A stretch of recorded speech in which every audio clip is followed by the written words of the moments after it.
Баршаңызға сәлем. Бүгін сіздермен өте пайдалы қызылша салатын рецептімен бөлісемін.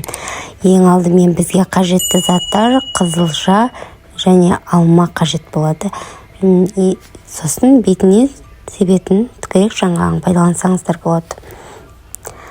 Ең алдымен біз алманы көбіктап, кішкене ғана әдемі етіп турап алатын боламыз.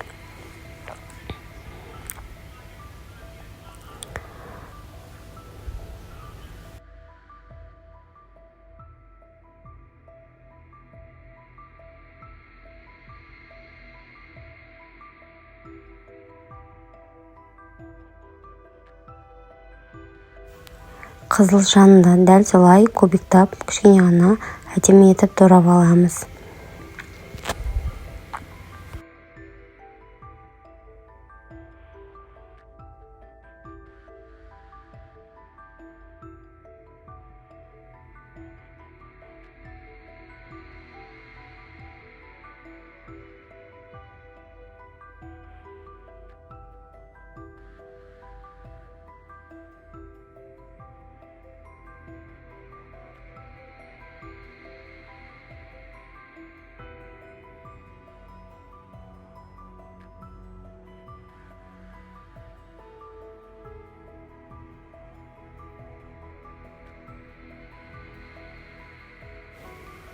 Сосын алма мен қызылшамызды жақсылап араластырамыз. Басқа ештеңе қоспаймыз.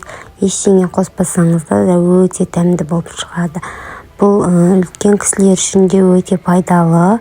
Егер іштеріңіз жүрмей қалса да, бұл өте жақсы жүргізеді. Дәрумендерге өте пайдалы. Иммунитетті көтереді. Міндетті түрде жасап көріңіздер, достар, өте дәмді болып шығады.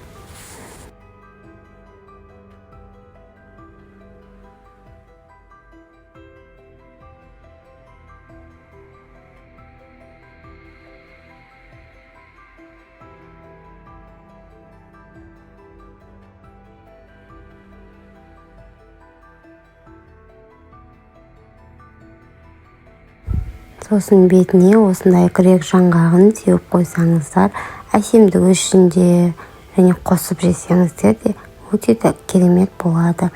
Видеоны соңына дейін қарағандарыңызға рахмет. Менің арнама тіркеліп, рецепттеріме пікірлеріңізді қалдырып кетіңіздер. Видеоны соңына дейін қарағандарыңызға рахмет. Қош сау болыңыздар.